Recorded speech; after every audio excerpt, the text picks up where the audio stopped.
This video is brought to you by Straight Goods News, Canada's alternative online news source. Visit straightgoods.ca.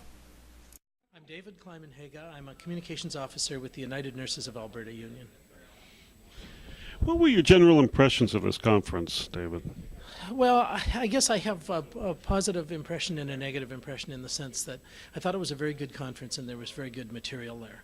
And I learned a lot, and I learned some really valuable things that I'll take back and use in my work. But I was disappointed in the sense that other than Gil McGowan, our Alberta Federation of Labour president, there weren't very many people here from the real top leadership level of the union movement. So I guess I feel that some of the messages that we heard here need to be heard by the elected people who are in decision-making positions.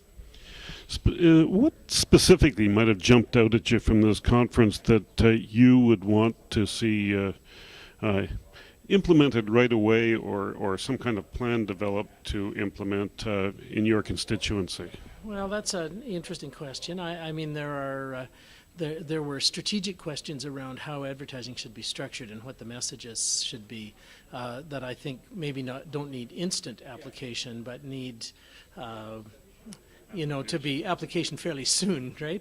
But I would say beyond that, if I were going to think about a single takeaway that popped into my mind, it was Robin Sears, the last speaker, telling us about the need to respond instantly to the barrage of anti-union propaganda that we're hearing from a number of organizations that have been set up and are intelligently run in order to attack not just unions, but to attack progressive policies and the rights of working people and the rights of citizens. The Fraser Institute jumps out as the biggest example. All the time we cede the ground to them by letting them make powerful statements that are simply based on unsound research, politically motivated research, and that are in many cases outright false.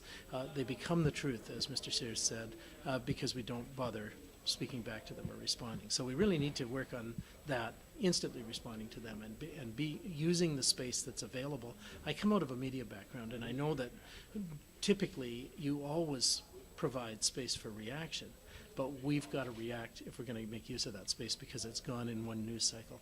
So I'd say that's my instant take.